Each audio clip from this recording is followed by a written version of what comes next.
mendapatkan hati. Negeri ini memanggilmu kawan, belajar bergerak berbagi untuk negeri. Guru penggerak majukan pendidikan, guru penggerak menghamba pada murid, kreatif rancang pembelajaran, hargai potensi, tingkatkan prestasi, lahirkan profil pelajar Assalamualaikum warahmatullahi wabarakatuh. Alhamdulillahirrahmanirrahim. Rabbi syrah li sadri wa yassir li amri wahlul 'uqdatam min lisani yafqahu qawli. Amma ba'du. Pertama-tama mari kita panjatkan puji dan syukur kehadirat Allah Subhanahu wa taala karena berkat rahmat dan karunia-Nya kita semua dapat berkumpul pada hari ini di tempat ini dalam keadaan sehat walafiat. Tidak lupa salawat serta salam kita curahkan kepada Nabi kita semua, Nabi Muhammad SAW. Terima kasih kepada Ibu dan Bapak yang telah hadir di tempat ini. Hari ini kita akan melaksanakan kegiatan menebarkan pemahaman dan penerapan budaya positif yang akan disampaikan oleh Ibu R. Puji Astuti Herdias dari SMP Negeri 2 Cianjur, CGP Angkatan 8. Untuk mengefektifkan waktu, mari kita buka acara ini dengan pembacaan basmalah bersama-sama. Bismillahirrahmanirrahim.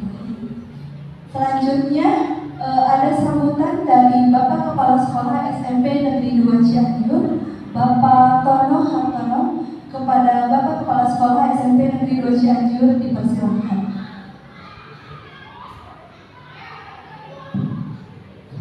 Assalamualaikum warahmatullahi wabarakatuh. Saya hormati Ibu Dias, ini akan mengadakan kegiatan kombinasi tentang budaya positif. Saya hormati Ibu Bapak Guru SMP Negeri Cianjur. Kali dua ini sebagai peserta yang akan menerima materi diseminasi tentang budaya positif. Alhamdulillah pada pagi ini kita semua dapat berkumpul untuk melaksanakan sebuah kegiatan, yaitu tugas Dias sebagai CGP. Itu sangat selamat kepada Ibu Dias, tetap semangat. Juga saya mengucapkan terima kasih kepada Ibu dan Bapak yang hadir bersedia untuk menerima materi dari Ibu Dias tentang budaya positif. Kalau kegiatan ini akan sangat bermanfaat, Dias diumumkan tentang materi yang telah didapatkan. Kemudian pada Ibu Bapak teman yang lain juga akan bermanfaat. Bapak mendapatkan materi budaya positif. Bapak Ibu Bapak yang belum bergerak di CGP dan belum CGP, ataupun yang sudah CGP sebenarnya tapi belum latihan ya. Ini dibilang begitu. Itu sebagai saya ucapkan terima kasih. Saya sekarang budaya saling membantu. Seorang insya Allah kita suatu saat akan dibantu juga orang-orang. Saja mungkin jadi terima kasih, selamat menjalankan kegiatan. Terima kasih kepada Ibu Dias dan kepada Bapak yang hadir. Selamat menerima materi diseminasi dan Ibu Dias tentang budaya positif. Demikian, terima kasih. Assalamualaikum warahmatullahi wabarakatuh.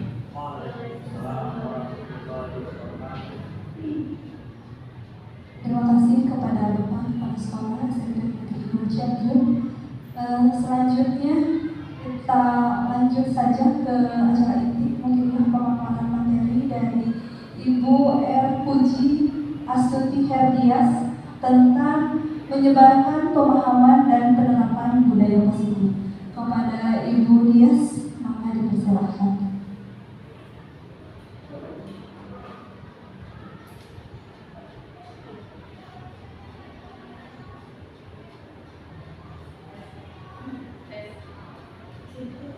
Yes. Baik, Assalamualaikum warahmatullahi wabarakatuh. Pertama-tama saya ingin mengucapkan terima kasih banyak. Yang pertama kepada Bapak Kepala Sekolah, Bapak Tomino Hartono, SPDMPD, kemudian kepada rekan sejawat saya, guru-guru di SMP Negeri 2 Cianjur, ya, yang telah meluangkan waktunya pada kesempatan hari ini. Saya sekali lagi saya ucapkan terima kasih banyak Bapak Ibu, ya. Baik, kita langsung saja kepada materi yang akan saya sampaikan pada kesempatan hari ini, ya.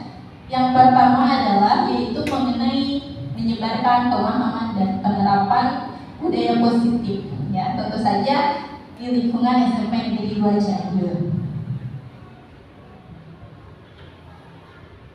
Pelajaran, ya, yang saya laksanakan yaitu saya sebagai CGP atau calon guru penggerak, ya, dapat menyampaikan pembelajaran dari penerapan konsep inti, ya, dari modul budaya positif serta pemahaman mengenai konsep-konsep inti dalam modul budaya positif.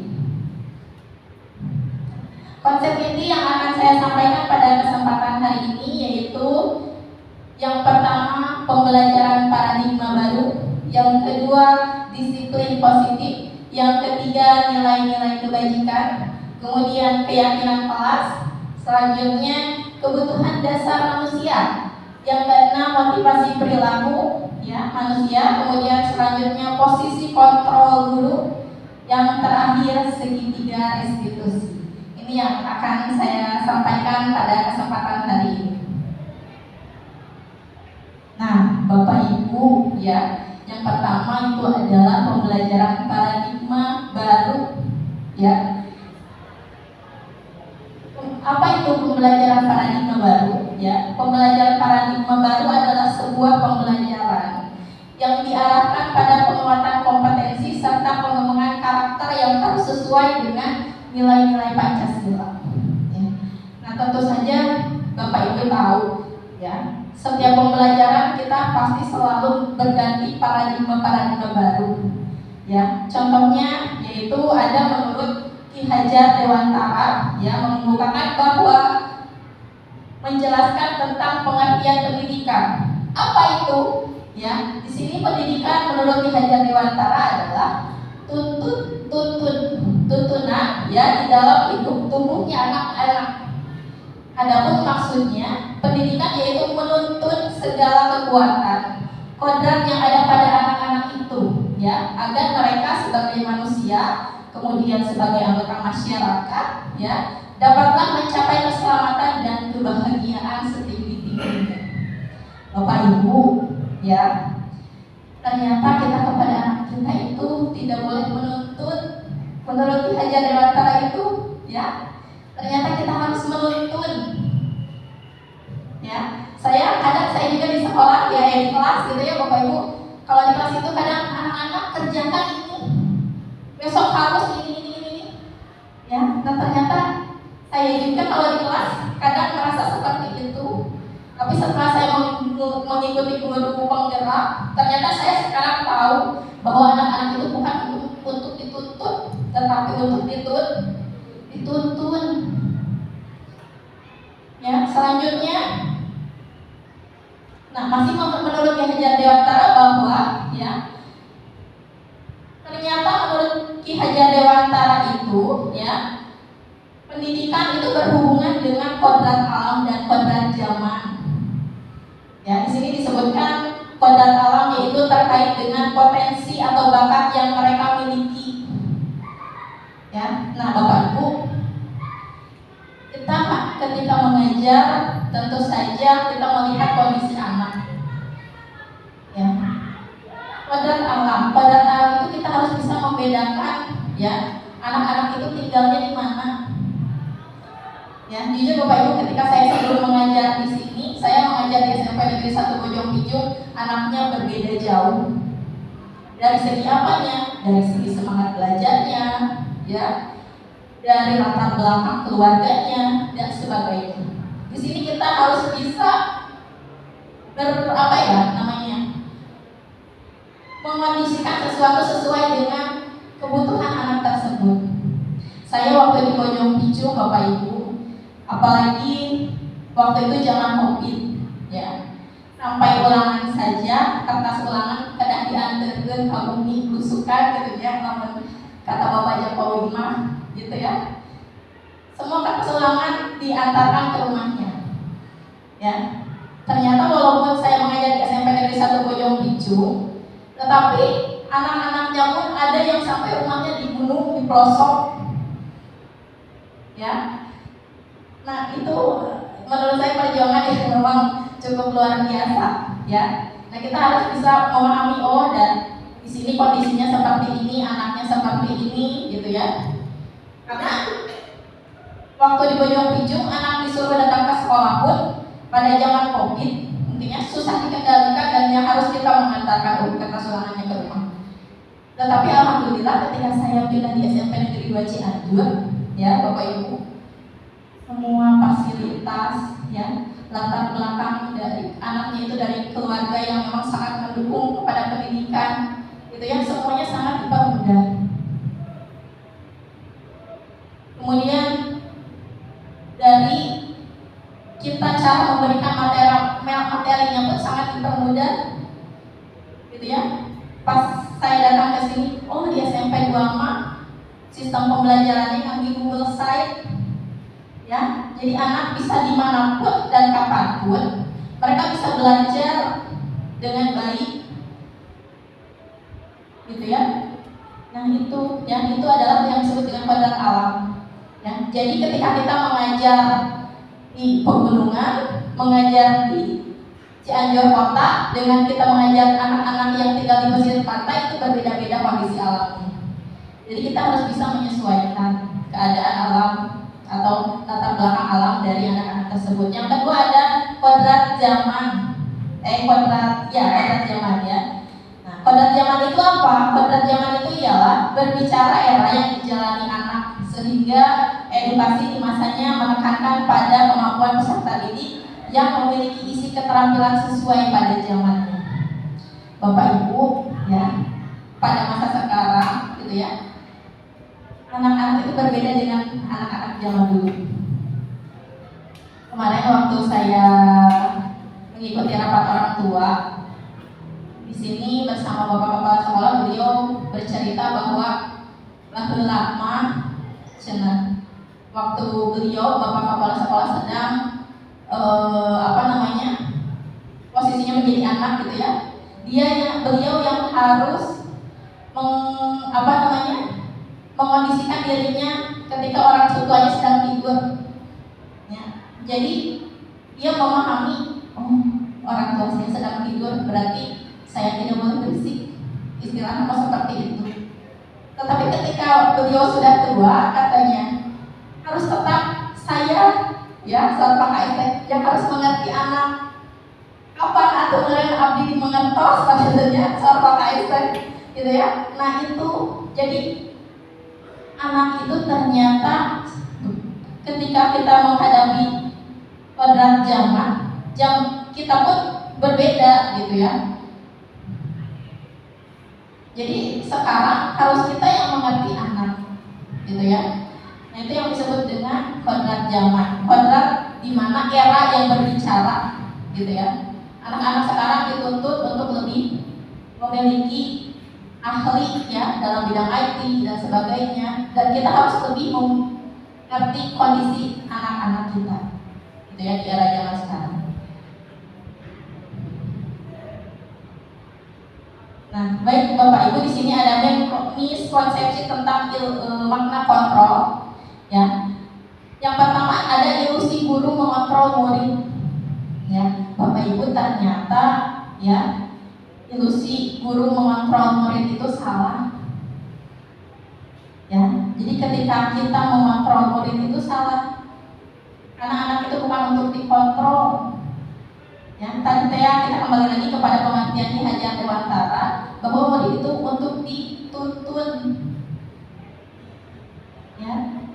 Jadi kalau diibaratkan kertas nih ya, anak itu bukan dari kosong, tetapi sudah ada isinya. Tinggal kita menuntun anak tersebut kemana minat dan bakat anak tersebut.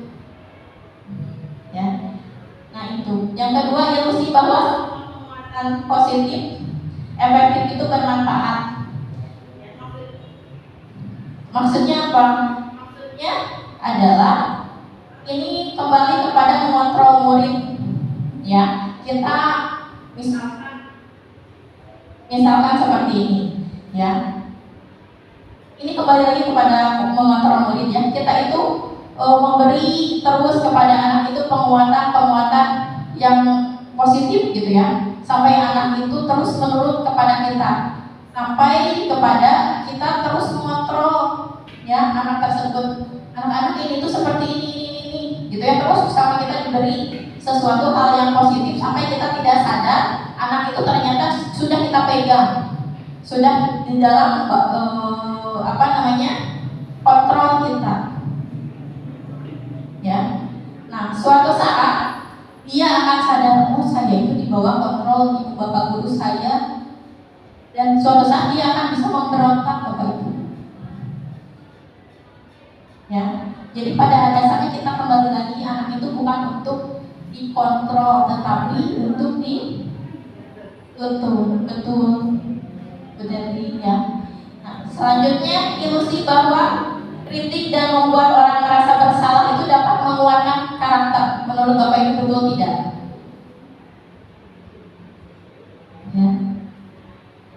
Ya, bahwa kalau misalkan kita ya memarahi anak di depan banyak orang, karakternya akan lebih kuat atau lebih menciut down, betul, ya betul. Anak itu bukan malah jadi kuat, tetapi malah jadi menciut. Ya, selanjutnya ilusi bahwa orang dewasa memiliki hak untuk memaksa. Nah ini kembali ke posisi kontrol. Kita sebagai orang dewasa, apalagi sebagai bapak dan ibu guru, ya tidak boleh ya memiliki hak untuk memaksa anak tersebut harus bagaimana. Ya, nah selanjutnya di sini ada bagaimana seseorang bisa berubah dari paradigma stimulus respon kepada pendekatan teori kontrol. Ya, di sini ada menurut Stephen R. Covey. Ya, di sini ada stimulus respon tentang dunia, kemudian ada teori kontrol tentang dunia. Ya, ini adalah kebalikannya. Bapak Ibu, kadang kita selalu berpandangan bahwa realitas atau kebutuhan manusia itu sama, betul tidak? Ya, tetapi pada kenyataannya tidak, Bapak Ibu. Ya. Nah, ternyata menurut teori kontrol tentang dunia bahwa realitas kebutuhan itu berbeda. Walaupun sepintas kebutuhan manusia sandang, pangan, papan, tuh, ya. Tetapi ternyata ketika kita telusuri lebih dalam lagi, kebutuhan setiap manusia itu ternyata berbeda. Kebutuhan saya dengan kebutuhan ya pasti berbeda. Kebutuhan Bu Nistia dengan kebutuhan Bu Eli tentu saja berbeda. Nah itu kita harus mulai mengerti sampai ke arah sana. Ya. Kemudian menurut stimulus respon tentang dunia, semua orang melihat hal yang sama. Ya. Kemudian menurut teori kontrol tentang dunianya apa? Ternyata setiap orang memiliki gambaran yang berbeda. Ya. Menurut orang lain, kalau menurut stimulus respon tentang dunianya, oh kita guru di SMP Negeri 2 Bojong Picu. Tetapi bisa ketika kita telusuri lebih dalam lagi, ya menurut teori kontrol tentang dunia, oh misalkan Bu Teti, ya Bu Teti kalau menurut saya pasti seperti ini, tapi pasti beda lagi kalau menurut Bu Nistia. Tidak, Bu Nistia menurut saya Bu Teti seperti ini. Nah itu yang disebut dengan teori kontrol tentang dunia. Ya, walaupun semua orang melihat sama, tetapi ketika kita telusuri lagi, ternyata setiap orang memiliki beda-beda. Kemudian kita mencoba mengubah orang agar berpandangan sama dengan kita. Kita bisa. Menurut Bapak bisa nggak seperti? Menurut Bapak Ibu bisa tidak seperti itu? Tidak. Ya. Kita tidak boleh ya mencoba ya agar orang itu sama satu pandangan dengan kita, tidak. Ya. Tetapi apa? Menurut teori kontrol tentang dunia, kita berusaha memahami pandangan orang lain tentang dunia. Kita harus bisa lebih memahami orang lain, Bapak Ibu. Ya. Karena setiap orang berpandangan berbeda-beda. Selanjutnya, stimulus respon tentang dunia, perilaku buruk dilihat sebagai suatu kesalahan. Contoh, anak masuk memakai sepatu putih. Kadang kita selalu menjudge anak tersebut, bahkan langsung memarahi, "Kunaon kamu lagi sangat bodas?" Gitu ya. Nah, padahal menurut teori kontrol tentang dunia itu salah. Gitu ya. Di sini menurut teori kontrol dunia, semua perilaku memiliki tujuan. Ya. Jadi anak memakai sepatu putih ke sekolah itu bisa jadi karena mungkin di rumahnya dia tidak punya, atau sepatunya basah, atau sepatunya rusak. Benda bisa paparan jalan budak teh Allah habis itu dicarikan ku si ibu sepatu abi warna bodas. Pas dongkrak ke sekolah langsung dicarikan bagaimana perasaannya. Ya. Nah, di situ ya. Jadi semua perilaku ternyata memiliki tujuannya.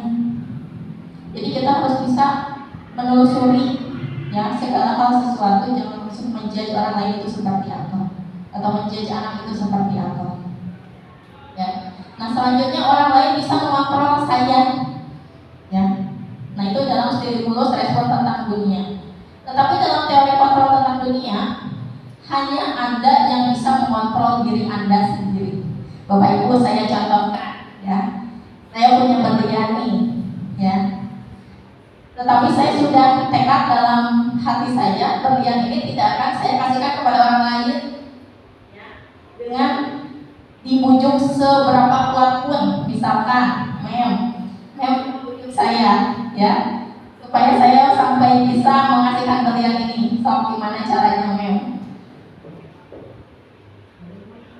Bagi dong, cenah kata mem teh ya.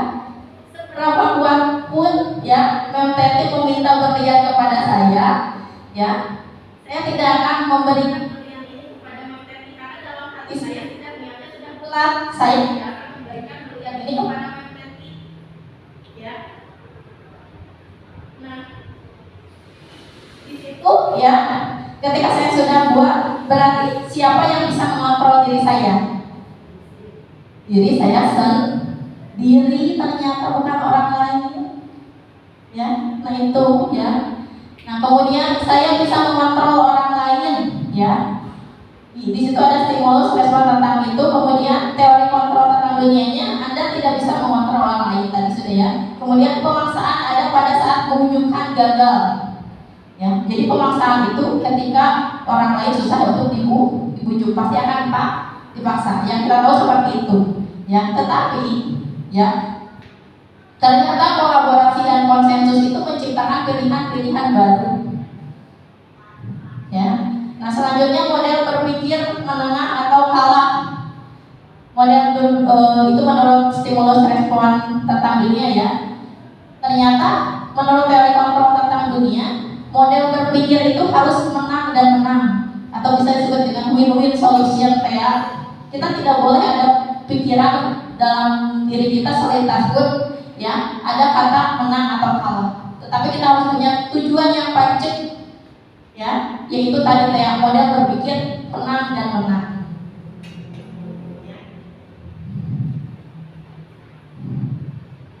Oke, selanjutnya di sini ada disiplin positif ya. Disiplin positif itu yang ada 3 ya Bapak Ibu. Yang pertama, disiplin positif adalah menumbuhkan disiplin yang didorong dalam diri anak tanpa hukuman atau hadiah.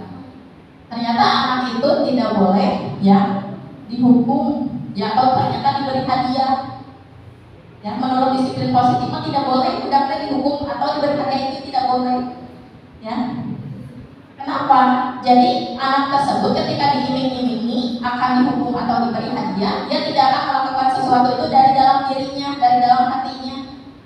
Dia akan melakukan sesuatu itu tidak akan tulus. Itu saya mah, ya, dan menjaga kita sudah dihukum. Ada saya mah, yang biasa itu gara-gara kita dikasih hadiah, gitu ya. Ya, nah kemudian ada manfaat disiplin positif, ya. Nah, manfaat disiplin positif itu apa aja? Dapat menumbuhkan rasa percaya diri anak, kemudian dapat mendukung anak dan rasa bertanggung jawab atas dirinya, ya. Nah, kemudian apa yang terbayang di benak Bapak Ibu, apa yang terlintas di pikiran Bapak Ibu, ya. Nah, ternyata kebanyakan orang akan menghubungkan kata disiplin dengan tata tertib. Kalau kita ingat kata disiplin, disiplin itu tata tertib, gitu ya. Nah, kemudian teratur, ya, dan kepatuhan pada peraturan. Kata disiplin juga sering dihubungkan dengan hukuman, padahal sungguh itu berbeda, ya.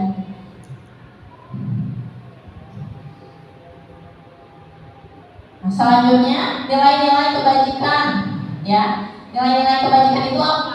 Nilai-nilai kebajikan itu adalah sifat-sifat manusia yang merupakan tujuan mulia capai setiap individu, ya, yang ingin dicapai setiap individu. Di sini ada beberapa kebajikan, ya Bapak Ibu. Yang pertama, menurut profil pelajar Pancasila. Masih ingat profil pelajar Pancasila itu apa aja sisinya? Yang pertama, beriman dan bertakwa, ya, kepada Tuhan Yang Maha Esa. Kemudian mandiri, ya betul, bernalar kritis, berkebinekaan global, ya, bergotong, ya, dan kreatif. Kemudian ada juga ada IB Primaries, ya, atau program. Di sini ada beberapa sikap murid yang harus dimiliki oleh murid tersebut, ya, dimulai toleransi, rasa hormat, integritas, empati, komitmen, dan lain sebagainya.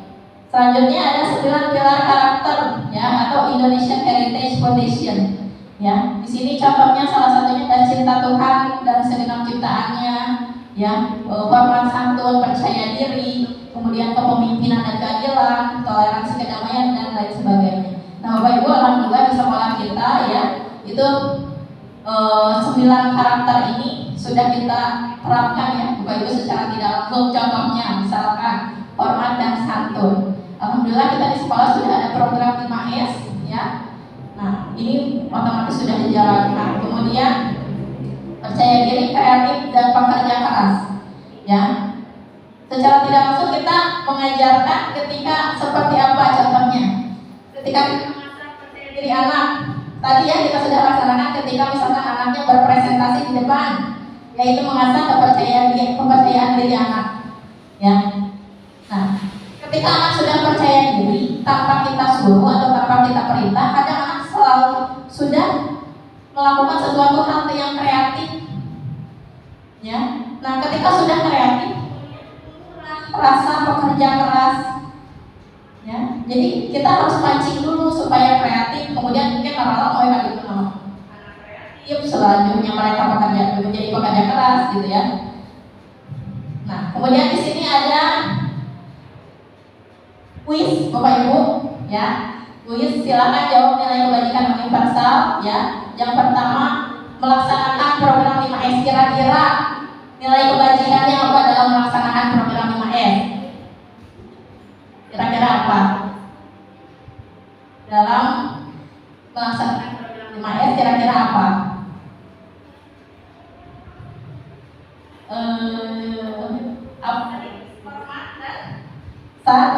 Santun, ya. Nah, hormat dan santun masuk, ya, dalam program 5S. Kemudian membantu teman yang membutuhkan bantuan.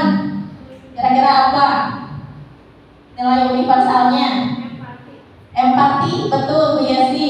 Kemudian mengerjakan tugas kelompok, kerjasama, kolaborasi, ya. Kemudian menjadi petugas upacara, tanggung jawab, mandiri, ya, bisa, ya. Nah, kemudian membuat proyek P5, mandiri, bisa, ya, betul Bu Eri. Terus apa lagi? Kreatif, ya, ya. Nah, itu bisa. Kemudian menghargai teman yang berbeda agama, ya, betul, ya, si toleransi, ya. Oke, selanjutnya adalah keyakinan kelas. Keyakinan kelas, ya, menurut KBBI, ya, ini dapat dipahami bahwa keyakinan kelas memiliki kaitan dengan kepastian atau ketentuan di tingkat kelas kita. Jadi biasanya kita sebelum melaksanakan pembelajaran atau di awal tahun ajaran, biasanya kita melaksanakan keyakinan kelas ini dengan anak, gitu ya. Nanti saya akan sebutkan bagaimana cara-caranya. Jadi keyakinan kelas di sini lebih merujuk pada kepastian atau ketentuan di kelas, ya. Nah, selanjutnya cara merumuskan keyakinan kelas. Nah, Bapak Ibu, ini adalah cara untuk merumuskan keyakinan kelas. Yang pertama, siswa menulis keyakinan kelas yang mereka inginkan. Jadi caranya, langkahnya yang pertama, si siswa tersebut, sok anak-anak bikin di kertas sticky note, misalkan kita bagikan kertas sticky note tersebut, kemudian mereka tuliskan keyakinan kelas apa yang mereka inginkan di kelas. Misalkan kelas harus bersih, gitu ya, atau bebas. Kemudian yang kedua, guru dan siswa mengulas keyakinan yang telah tertulis, ya. Nah, guru dan siswa mengulas keyakinan yang telah tertulis itu apa saja, dipilah kira-kira mana yang disetujui untuk diterapkan di kelas, gitu ya. Selanjutnya guru dan siswa memilah keyakinan kelas yang penting, ya. Nah, kemudian mengubah keyakinan kelas menjadi kalimat positif. Misalkan, ya, kalau misalkan dilarang membuang sampah, kalau dirubah menjadi kalimat positif, kira-kira apa? Ya, buanglah sampah pada tempatnya, ya. Kemudian mengecek dan menyepakati keyakinan kelas, ya. Dicek lagi kira-kira mana yang masuk ke dalam keyakinan kelas, yang disetujui apa yang tidak disetujui, ya. Kita bahas dengan anak bersama-sama. Nah, baik Bapak Ibu, ini ada kelima kebutuhan dasar manusia, ya, menurut Dr. William Glasser, ya, dalam choice theory, ya.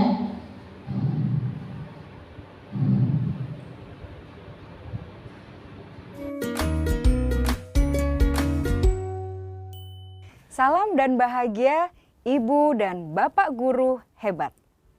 Untuk membangun budaya sekolah yang positif dengan lingkungan yang aman dan mendukung murid untuk menjadi pribadi yang berdaya, seimbang, dan bahagia, salah satu upaya yang dapat dilakukan oleh guru adalah memahami kebutuhan dasar yang mendasari perilaku murid. Pada video kali ini, kita akan membahas tentang 5 kebutuhan dasar manusia.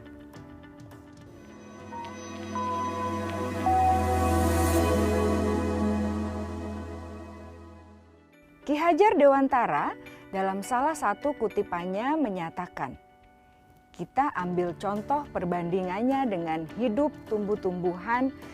Seorang petani dalam hakikatnya sama kewajibannya dengan seorang pendidik yang menanam padi misalnya. Hanya dapat menuntun tumbuhnya padi.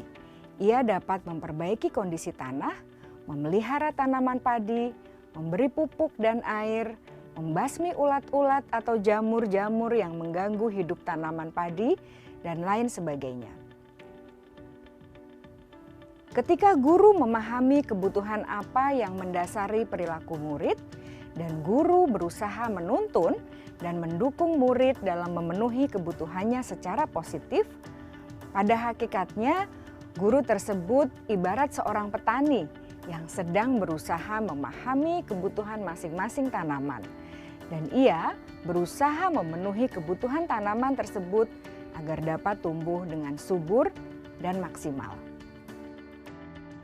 Dr. William Glasser, seorang psikiater dari Amerika Serikat, menyatakan bahwa seluruh tindakan manusia memiliki tujuan tertentu, yaitu memenuhi kebutuhan dasarnya.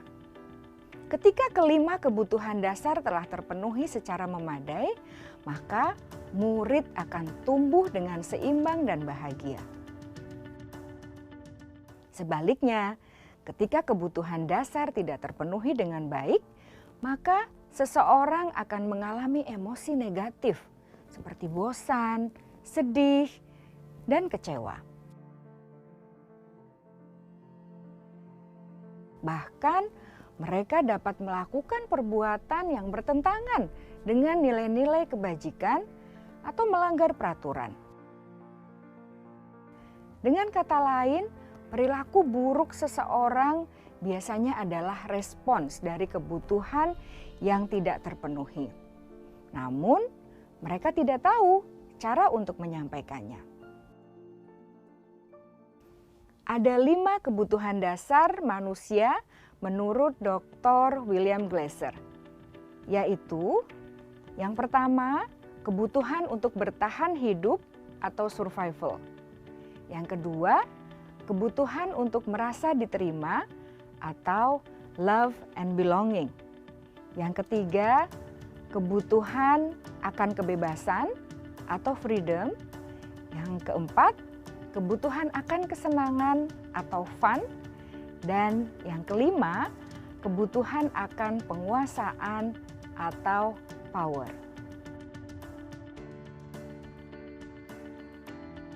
Kebutuhan dasar yang pertama adalah kebutuhan yang bersifat fisiologis untuk bertahan hidup atau survival. Misalnya, kesehatan, rumah, dan makanan. Kebutuhan biologis sebagai bagian dari proses reproduksi, termasuk kebutuhan untuk tetap bertahan hidup. Kebutuhan untuk merasa aman juga termasuk dalam kebutuhan ini.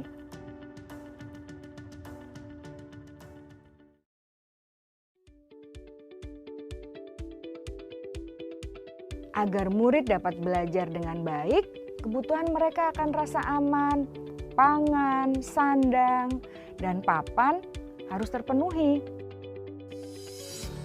Bagaimana mungkin mereka dapat belajar dengan baik bila mereka datang ke sekolah dengan perut yang lapar atau bila rumah mereka kebanjiran?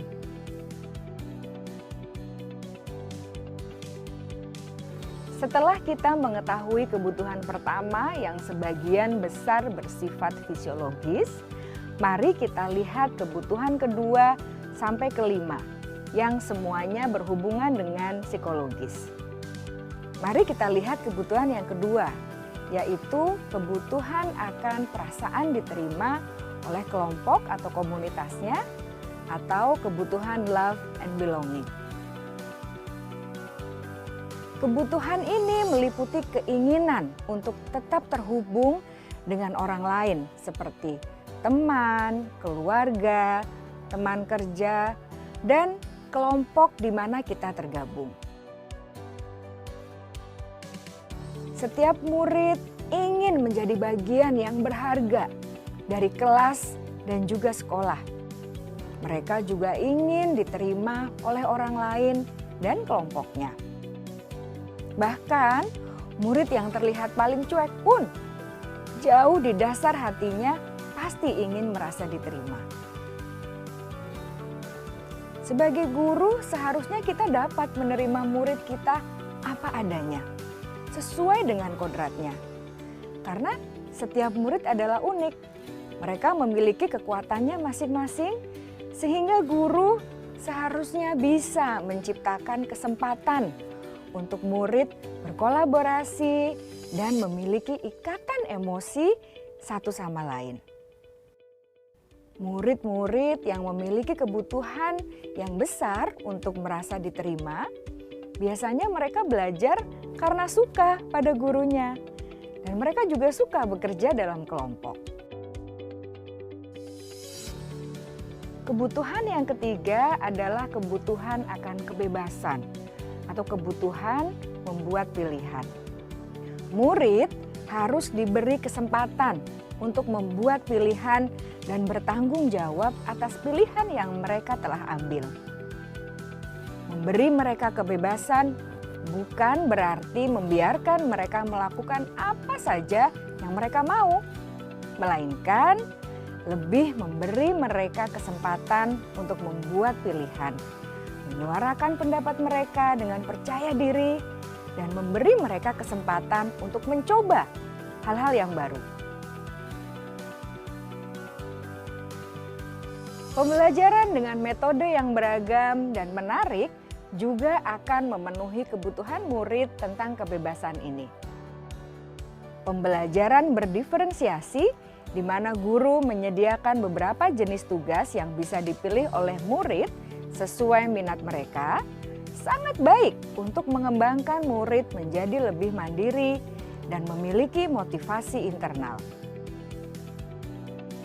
Karena kebutuhan akan kebebasan pada dasarnya adalah kebutuhan untuk mandiri, memiliki otonomi, memiliki pilihan, dan mampu mengendalikan arah hidupnya sendiri.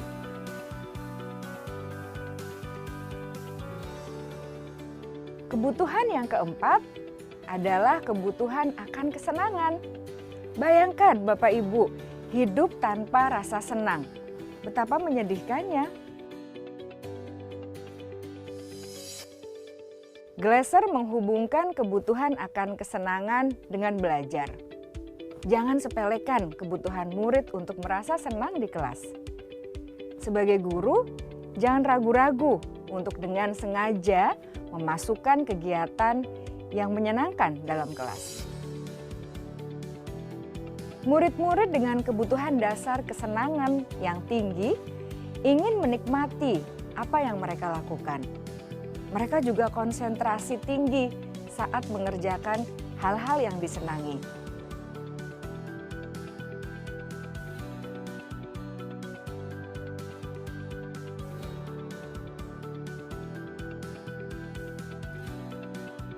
Kebutuhan yang kelima adalah kebutuhan akan penguasaan. Setiap murid memiliki kebutuhan untuk merasa kompeten, menjadi terampil, diakui pencapaian dan keterampilannya, didengarkan, bisa membuat dampak dan pengaruh, dan memiliki rasa harga diri. Mereka sebaiknya diberi kesempatan untuk membuat keputusan tentang hal-hal yang penting dalam hidupnya dan tidak merasa dikontrol oleh sistem sekolah. Pada murid yang telah menginjak usia remaja, seringkali mereka merasa tidak memegang kendali atas kehidupannya sendiri, karena guru kerap kali berpengaruh dalam mengambil keputusan. Murid-murid yang memiliki kebutuhan dasar akan penguasaan yang tinggi biasanya selalu ingin menjadi pemimpin. Mereka juga suka mengamati sebelum mencoba hal-hal yang baru. Mereka juga perfeksionis dan merasa kecewa bila melakukan kesalahan.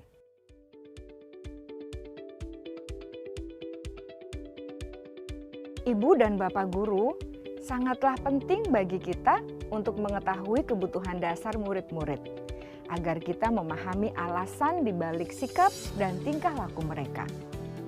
Bila murid berperilaku buruk atau melanggar peraturan, sehingga tindakannya tidak sesuai dengan nilai-nilai kebajikan, maka guru harus mencari tahu alasan yang mendasari tindakan tersebut dan kebutuhan apa yang belum terpenuhi. Melalui percakapan dengan guru dalam pendekatan disiplin positif, murid dapat diajak untuk bersikap reflektif dalam mengenali kebutuhan-kebutuhan yang berusaha mereka penuhi dan mendasari tindakan mereka. Jika guru mengabaikan perilaku buruk murid-murid, maka perilaku tersebut akan berpengaruh pada suasana kelas yang kurang kondusif dan akan berpengaruh pada tujuan dari pendidikan itu sendiri. Ibu, Bapak guru hebat, mari kita menjadi guru yang lebih baik dengan memahami kebutuhan dasar murid-murid kita dan senantiasa membimbing mereka untuk menjadi pribadi yang berdaya, seimbang, dan bahagia. Salam dan bahagia, Ibu dan Bapak guru hebat.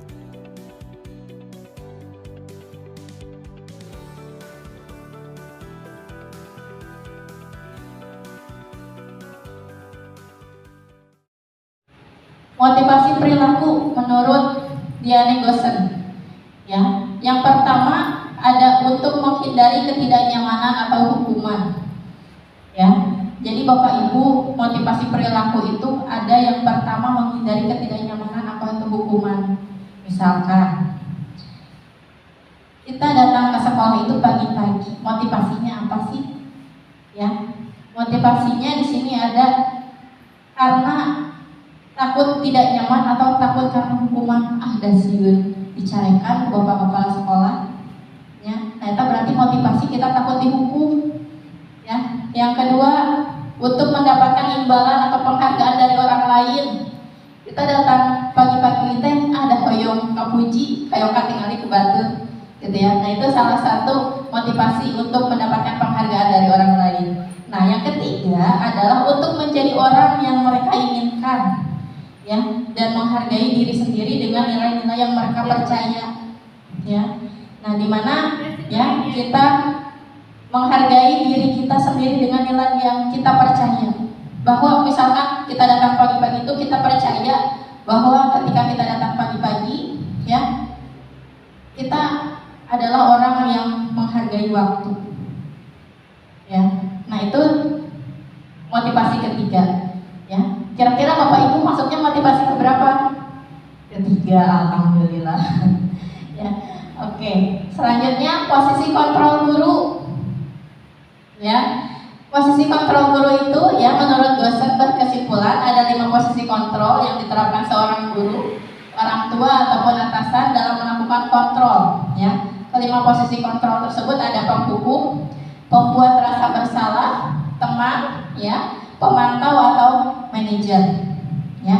Nah, kira-kira dalam posisi kontrol ini yang paling baik menurut Bapak Ibu nomor berapa? Iya, betul, nomor 5, ya. Posisi sebagai manajer. Jadi apakah kita ingin sebagai posisi penghukum kepada anak? Tidak. Kita membuat merasa bersalah? Tidak. Kita sebagai teman? Tidak juga. Pemantau? Tidak. Ya betul. Yang paling baik adalah menjadi seorang manajer. Nah, kemudian di sini ada contohnya ya Bapak Ibu.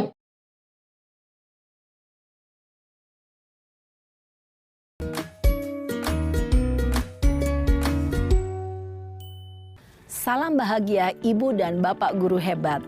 Dalam penerapan disiplin positif restitusi, salah satu program yang dikembangkan adalah 5 posisi kontrol.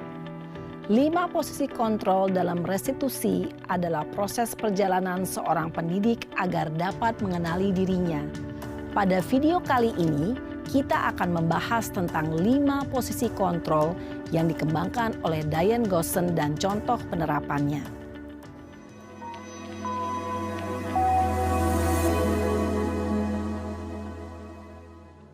5 posisi kontrol itu adalah 1. Posisi penghukum, 2. Posisi pembuat merasa bersalah, 3. Posisi teman, 4. Posisi pemantau atau monitor, dan 5. Posisi manajer. Untuk lebih memahami kelima posisi tersebut, mari kita saksikan kasus Naren yang terlambat hadir 20 menit di sekolah dan melihat bagaimana kelima posisi kontrol dalam menghadapi masalah tersebut.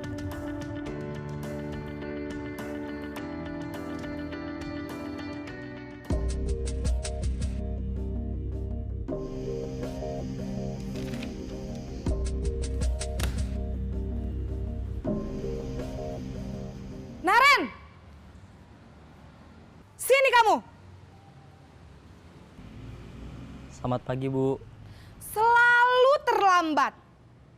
Kamu deh, pasti terlambat. Maaf, Bu. Saya... Apa? Apa coba? Alasan kamu apa lagi? Kapan sih kamu tidak terlambat? Malas sekali ya kamu jadi anak. Saya... Dasar pemalas. Gak kapok-kapok sih kamu. Sudah berapa kali terlambat? Sana. Kamu keliling lapangan basket 2 kali. Kenapa saya harus keliling lapangan basket, Bu? Kenapa? Kamu mau lawan ibu? Berani-beraninya jawab. Sudah terlambat, masih berani jawab pula. Sekarang, keliling lapangan basket 5 kali sekalian, biar kapok. Cepat, pergi sana ke lapangan basket.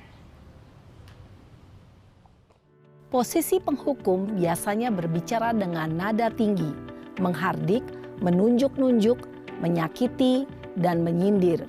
Hukuman bisa berupa fisik maupun psikis. Ibu dan bapak guru hebat. Dampak yang terjadi pada murid ketika guru berada pada posisi penghukum adalah murid cenderung akan memberontak, bahkan menyimpan dendam.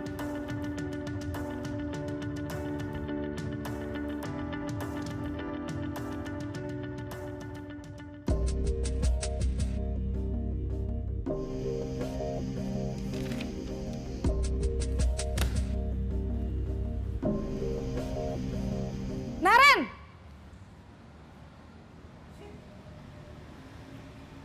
Selamat pagi, Bu. Naren. Kamu kenapa terlambat lagi, Nak? Ya Tuhan, Naren. Kamu senang ya bikin ibu susah ya? Kalau kamu terlambat lagi, nanti ibu yang ditegur bapak kepala sekolah, Nak. Disangka ibu tidak bisa membina kamu. Duh, gimana ini? Maaf, Bu. Duh, Gusti Naren. Kamu suka ya kalau ibu ditegur bapak kepala sekolah? Terus, sekarang ibu harus tulis apa ini di buku absen? Ini kamu sudah sering terlambat loh. Ibu harus apa coba? Maaf, Bu. Maaf sekali. Ya sudah, lain kali jangan bikin ibu susah lagi ya, Nak ya. Ibu tidak akan kuat lagi kalau kamu begini terus. Bisa jantungan kalau ibu ditegur bapak kepala sekolah. Sana cepat ke kelas. Maaf ya, Bu. Maaf sekali. Posisi pembuat rasa bersalah berbicara dengan nada tenang, cenderung lembut. Namun kata-kata yang diutarakan membuat murid merasa menjadi orang yang gagal. Memandang buruk dirinya sendiri, merasa tidak berharga, dan tidak sanggup membahagiakan orang lain. Ketika guru mengambil posisi pembuat rasa bersalah, murid akan menganggap dirinya yang bersalah dan ia akan menyimpan emosi negatif tersebut di dalam dirinya.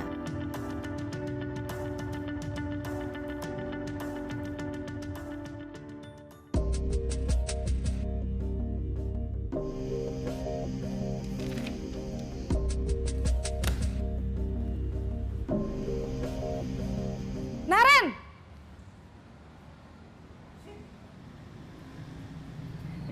Selamat pagi, Bu.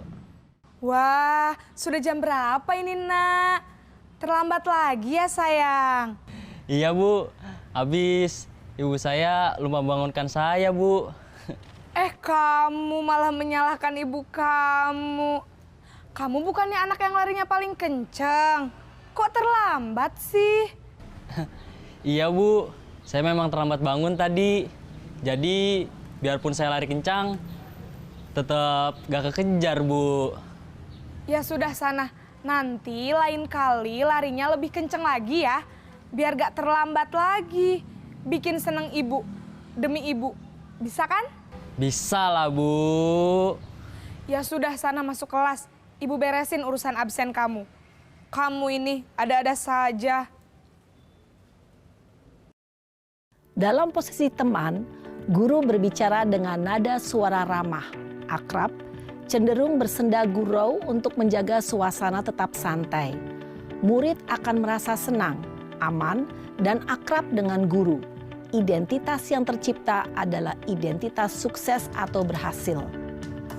Namun, perlu diingat, karena ini masih dorongan eksternal, maka ada faktor ketergantungan dari murid kepada orang tertentu. Di sini guru absennya, sehingga di lain waktu murid bisa berperilaku baik, namun hanya kepada orang-orang tertentu saja.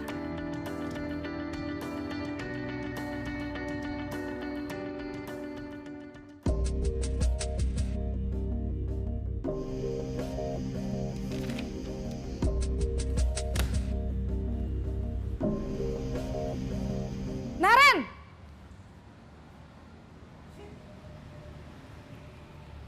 Selamat pagi, Bu. Naren, apa peraturan sekolah kita tentang jam berapa kita harus masuk sekolah, nak? Kita harus di sekolah jam 7, Bu. Iya, betul. Sekarang sudah jam 7.20. Naren sudah tahu konsekuensinya jika terlambat hadir. Paham, Bu. Saya harus tinggal kelas pas jam istirahat selama 20 menit. Iya, benar. Konsekuensinya demikian. Jadi nanti jam 9.30 pas istirahat, kamu harus tinggal di kelas, kerjakan tugas tambahan untuk ketertinggalan kamu, ya? Baik, Bu.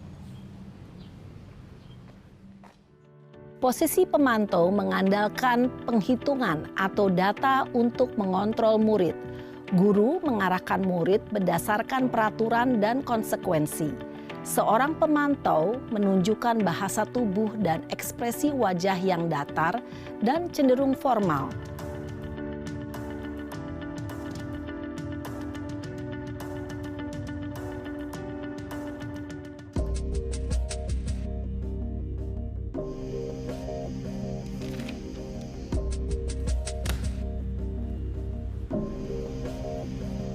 Naren!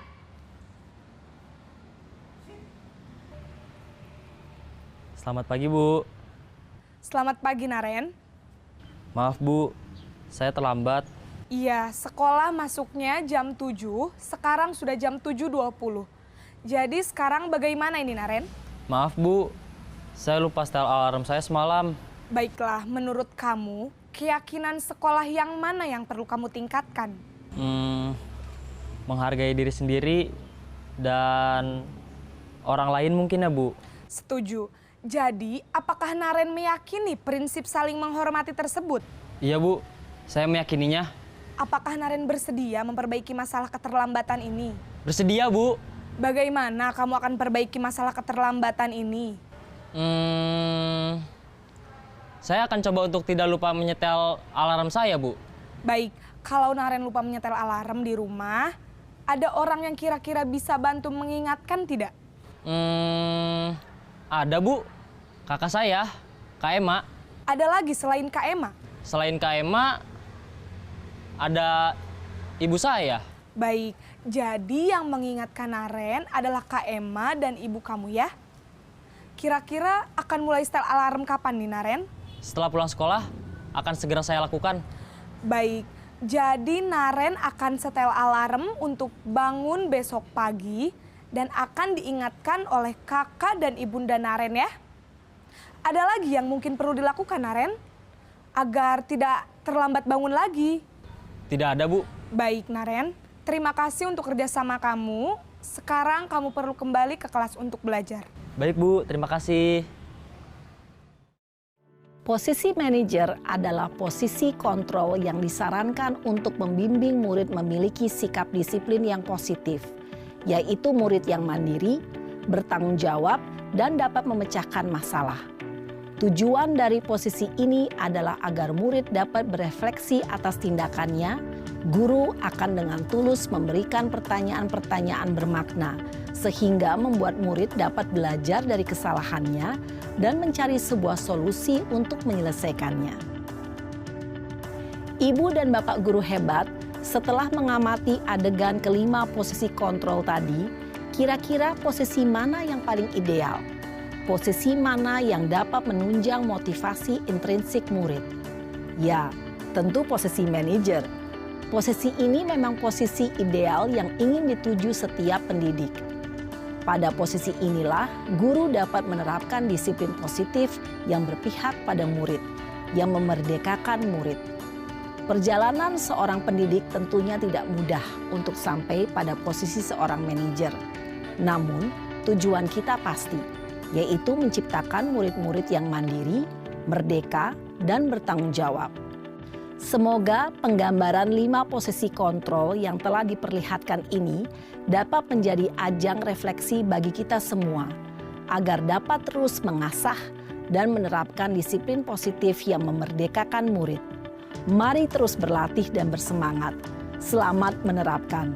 Salam dan bahagia, Ibu dan Bapak guru hebat.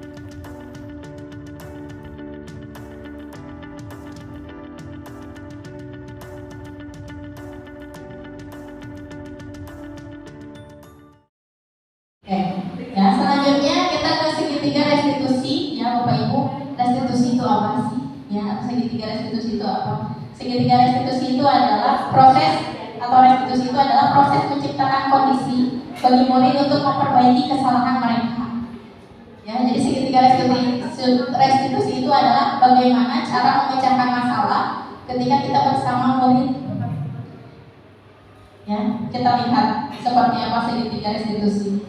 Ya, nah di sini ada segitiga restitusi, Bapak Ibu. Ada yang pertama menstabilkan identitas, kemudian validasi tindakan yang salah, yang ketiga menanyakan keyakinan. Ya, yang pertama adalah menstabilkan identitas. Ya, menstabilkan identitas itu, ya contohnya setiap orang pasti pernah melakukan kesalahan.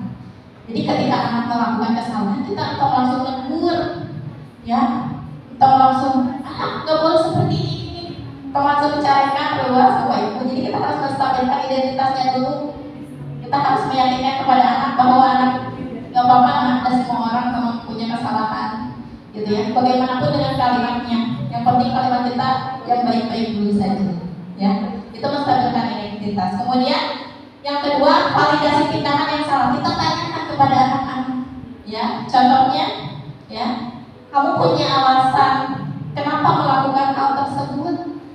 Namun alasan anak benawan, gitu ya. Nah, selanjutnya kita meyakinkan keyakinan, ya, menanyakan keyakinan kepada anak. Kita tanyakan, kan kita sebelumnya sudah ada keyakinan kelas, ya, atau keyakinan sekolah kita seperti apa, gitu ya. Kita tanyakan kepada anak, keyakinan kelas apa yang telah kita sepakati kemarin. Kita tanya lagi ada anak. Berarti anak tersebut nanti akan menyadari, oh saya telah melanggar keyakinan kelas ini, gitu ya. Nah itu cara memperbaiki, ya, kesalahan-kesalahan yang dilakukan oleh anak. Selanjutnya di sini ada contoh, Bapak Ibu. Saya kemarin buat. Selamat siang, Bu. Selamat siang anak-anak. Baik, silakan masuk. Ada yang ingin bertanya? Anak-anak tahu nggak kenapa Ibu memanggil kalian ke sini? Tidak, Bu.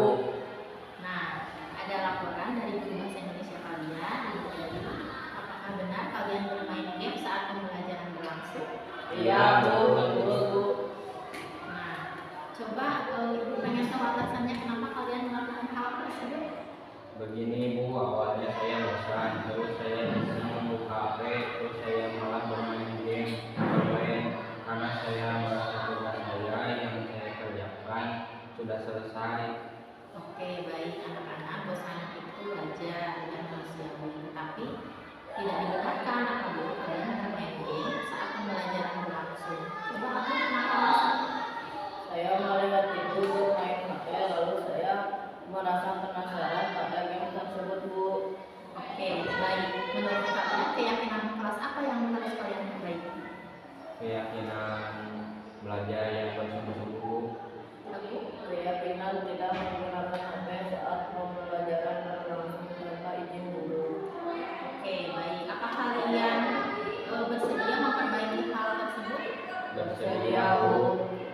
Baik. Nah, apa yang akan kalian lakukan? Saya akan meminta maaf, Bu, kepada Bu Edi. Aku? Saya akan meminta maaf, Bu, dan bersungguh-sungguh dapat mengulangi hal tersebut. Oke, baik. Ibu ucapkan terima kasih kepada kalian karena kalian mau melakukan hal tersebut. Semoga hal ini tidak terulang kembali. Terima kasih ya, Agung dan Ibu. Silakan kembali lagi beristirahat. Terima kasih untuk kesempatan kali ini. Mohon maaf apabila ada kesalahan, ya. Karena waktunya sudah mepet sekali, ya.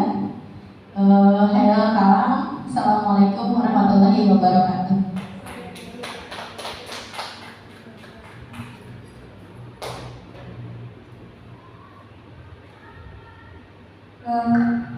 Terima kasih kepada Ibu Puji Asilviatias yang telah menyampaikan materinya dengan sangat jelas dan sangat baik. Mudah-mudahan apa yang telah disampaikan oleh Ibu Dias ada manfaatnya khususnya untuk Ibu Dias dan mungkin untuk kita semua. Mungkin karena semua rangkaian acara telah selesai, mari kita tutup acara ini dengan ucapan hamdalah bersama-sama. Alhamdulillahirrahmanirrahim. Terima kasih kepada Bapak dan Ibu yang telah hadir pada kegiatan hari ini. Berjumpa kembali di kegiatan selanjutnya mungkin ya. Saya tutup kegiatan hari ini dengan ucapan wassalamualaikum warahmatullahi wabarakatuh.